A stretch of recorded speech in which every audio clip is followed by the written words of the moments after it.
En mai 2021, j'ai officiellement quitté ma casquette de CEO de moi-même pour recruter mes premiers salariés. Petit récap rapide pour ceux qui ne me connaissent pas encore, je m'appelle Emmanuelle, je suis la CEO de Scale You Up depuis maintenant 1 an et demi et j'ai créé Scale You Up en plein Covid et enceinte de 7 mois. En mai 2022, Scale You Up a fêté ses 1 an et c'est donc le premier anniversaire de ma vie de CEO. Ça a été un parcours intense, une année clairement incroyable à vivre et donc l'objectif sur cette chaîne YouTube, ça va être de vous partager mon parcours, les apprentissages de façon transparente, les fails, bref, de vous montrer les coulisses de la vie d'une CEO en herbe. Bien sûr, si vous aimez, je vous laisse activer la petite cloche, vous abonner, partager et surtout, dites-moi ce que vous en pensez parce que le feedback, c'est la vie. Bon, maintenant qu'on a fait les petites présentations, on y va ? Je vous explique déjà le contexte de création de Scale You Up pour que vous puissiez comprendre les défis un peu particuliers qu'on a pu rencontrer. En 2019, j'étais déjà entrepreneur, je travaillais depuis pratiquement 10 ans avec mon premier cabinet de chasse de tête, 88. Et puis, fin 2019, tout s'est enchaîné. La grève des gilets jaunes, les grèves des transports en plein hiver, le Covid au printemps. Et en fait, après 2 confinements, il ne me restait juste plus rien. Tous nos contrats avaient été gelés, je perdais énormément d'argent chaque mois. Fin 2020, on se retrouve avec un 2e confinement. Et c'est dans ce contexte-là que j'ai eu l'idée de Scale You Up. Seulement, c'était un pari hyper risqué. Nous n'avions plus du tout de trésorerie, je n'avais plus aucune économie et j'étais enceinte de 6 mois et demi de mon 2e enfant. Aujourd'hui, Scale You Up réunit une trentaine de collaborateurs en CDI partout en France et en moins d'1 an, nous avons dépassé le 1 million d'euros de chiffre d'affaires. Donc, cette année a été très intense. Le récap de cette année, j'ai l'impression d'avoir vécu 10 années en une. Clairement, c'était la période la plus incroyablement intense de toute ma vie, à la fois sur le plan personnel comme sur le plan pro. En 12 mois, on est passé de 0 à 30 salariés. J'ai eu un 2e enfant. On est parti vivre 3 mois en Thaïlande. Je me suis associée avec mon mari. On a failli se cracher. On a vécu toutes les montagnes russes possibles. Je vais essayer de vous expliquer ce qui a bien fonctionné et ce qui a moins fonctionné.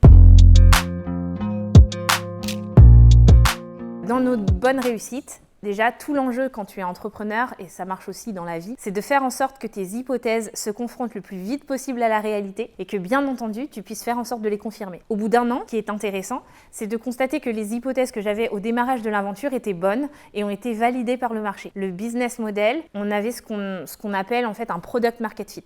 Donc, c'est l'équivalent de la street cred en business, en fait. Par exemple, avec Scale You Up, on s'est lancé sur un business model d'abonnement dans un secteur très concurrentiel sur lequel les autres acteurs travaillent beaucoup au succès.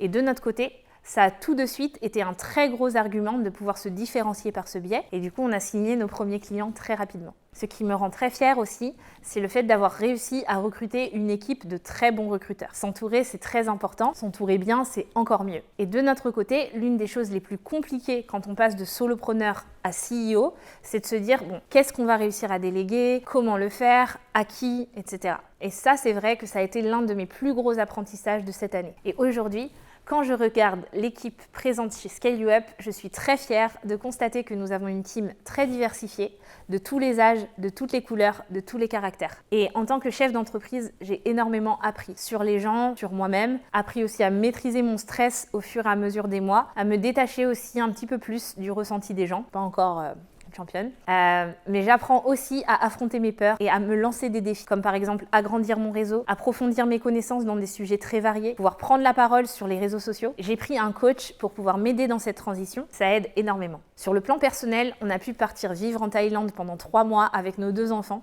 et c'était clairement génial.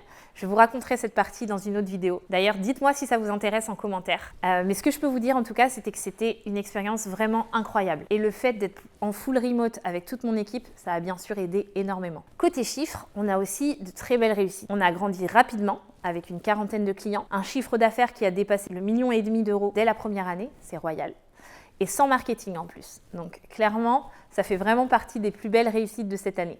Enfin, je suis vraiment très fière de toutes ces avancées en une année. On a quand même mis en place de beaux process d'onboarding et d'intégration. On a fait aussi entrer dans notre univers des milliers de personnes à travers les réseaux sociaux et la communication de Scale You Up qui a généré plus de 2 millions de vues sur LinkedIn en une année. Donc vraiment, c'est incroyable de constater aussi que notre rêve de créer une marque différenciante dans le recrutement commence à devenir réalité. Pour la petite anecdote, La semaine dernière, c'est la première fois que quelqu'un me reconnaît parce qu'il m'a vu sur LinkedIn. Et aussi, une grosse réussite, ça reste de s'être vraiment plongé dans l'écosystème startup qui était très différent de celui dans lequel j'avais évolué pendant des années, mais finalement qui me correspond bien mieux.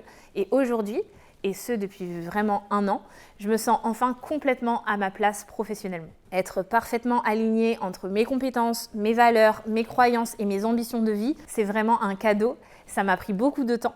Mais aujourd'hui, être la CEO de Scale You Up, c'est vraiment une réussite. Évidemment, il y a eu aussi des échecs. Et la partie beaucoup moins glamour, mais dont il faut absolument aussi parler, c'est les échecs. En 1 année, j'ai eu le temps de faire des erreurs, de pleurer, de rater des choses et de payer les conséquences. Déjà, on ne naît pas CEO, on le devient. Moi, je n'avais pas d'expérience sur le sujet et du jour au lendemain, je me suis retrouvée à diriger une trentaine de personnes qui vivent partout en France. Alors j'espère simplement que ces erreurs vous serviront à ne pas faire les mêmes. Première erreur que j'analyse après ces 12 mois, ne pas clairement exprimer mes attentes. Je suis plutôt une personne très gentille, qui aime les gens, et même si j'ai aussi une très forte personnalité, j'ai du mal à dire vraiment ce dont j'ai besoin, parce que justement, j'ai peur que la personne le prenne mal, que les objectifs que je demande soient trop difficiles à atteindre, bref, qu'on ne m'aime plus. Voilà. Au fond, c'est ça. Le problème, c'est que les gens et les personnes ne savent pas vraiment ce que j'attends et qu'elles s'imaginent du coup être constamment sur la bonne voie puisque je ne l'ai pas bien précisé au début. Et ça a donné lieu d'ailleurs à des petites frictions bénignes de temps à autre, mais aussi très compliquées à gérer parfois. Ce qui m'amène à ma deuxième erreur. Avoir cru que payer cher une personne, c'était ne pas avoir besoin de tout réexpliquer. Donc moi, j'ai embauché des gens de très haute qualité, expérimentés, et que je rémunère à leur juste valeur. Mais j'ai clairement sous-estimé le temps de monter en compétence sur notre secteur ou sur notre culture ou encore sur mon savoir-faire. Et en fait, tu te retrouves à ne pas oser former des gens parce que tu supposes qu'ils savent ce qu'ils doivent faire et en fait, à la fin, tu te rends compte que non.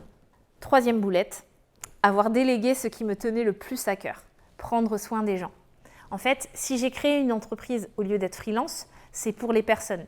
Et le fait d'être chef d'entreprise, pour moi, avec Sylvain, mon mari en plus, c'est vraiment une façon de prolonger notre cœur pour les autres, de pouvoir leur offrir un travail dans lequel ils seront considérés à leur juste valeur. Or, comme on a grandi rapidement, on a mis en place une structure hiérarchique assez marquée, avec des managers, etc., alors qu'en fait, on reste une petite entreprise. Et bref, un de nos plus gros échecs, ça a été de nous apercevoir qu'on avait créé beaucoup de distance décisionnelle entre nous et nos équipes. Et avec un téléphone arabe au milieu, amplifié par le remote, le fait qu'on n'ait pas suffisamment passé de temps avec les managers pour leur apprendre nos valeurs, ça a été un très très gros fail qui a failli nous coûter la boîte. Pour vous parler un petit peu des chiffres, 1 an en tant que CEO, qu'est-ce que ça donne? Donc concrètement, on a encaissé plus d'1,5 million d'euros de chiffre d'affaires en quelques mois. C'est donc quelque chose d'assez incroyable. Aujourd'hui, Scale You Up, c'est aussi une trentaine de collaborateurs qui sont répartis partout en France et qui travaillent d'où ils le veulent. J'ai essayé de retenir un concentré de sagesse de cette année, histoire de ne pas refaire les mêmes erreurs. Si je devais donc résumer les leçons que j'ai retenues de cette première année incroyable, 1. Assure-toi de grandir plus vite que ton entreprise. Ton entreprise ne pourra jamais aller plus loin que toi en tant que personne. Si tu passes ton temps à stresser pour les gens, à contrôler chacune de leurs tâches parce que tu n'as juste pas assez confiance en toi et donc pas assez confiance en eux, tu ne pourras pas te focaliser sur ton travail et sur le fait de faire grandir ton entreprise. Donc, être entrepreneur, ça demande de pouvoir vraiment régler tes insécurités et ton propre caractère. 2. Prends ton temps. Au début, on est parfois très focalisé sur une croissance ultra rapide, sur les résultats des concurrents. Mais en fait, le rythme qui est le meilleur, c'est celui qui te convient. L'essentiel, c'est pas de démarrer une course, c'est de passer la ligne d'arrivée. Économise tes forces. 3. Intègre l'échec dans ton cycle de réussite. Quand je me suis lancée, les gens qui m'aiment, ils étaient inquiets pour moi. Et en fait, moi aussi, j'avais peur. Mais l'échec, ça fait partie du cycle de la réussite. Plus tu rates rapidement, plus tu peux trouver une autre manière de fonctionner. Et c'est pour ça qu'il ne faut jamais avoir peur de l'échec, mais il faut juste le voir comme une très grosse probabilité qui va pouvoir te permettre de t'améliorer. Les enfants, ils apprennent à marcher en tombant. Et c'est vraiment la même chose en entrepreneuriat. Tu vas rater plusieurs choses, mais c'est comme ça que tu vas pouvoir apprendre. Je te laisse un dernier conseil qui m'aurait beaucoup aidé si j'avais pu l'appliquer plus tôt. Donne des délais quand tu demandes quelque chose. Au début, je disais juste « il faudrait que tu t'occupes de ça ». Mais le fait de donner des délais, ça paraît être un conseil simple, mais ça évite vraiment de mal se comprendre et ça permet aussi à l'autre de pouvoir s'organiser et de comprendre ton urgence. Voilà, j'étais super contente de partager ce bilan transparent avec toi.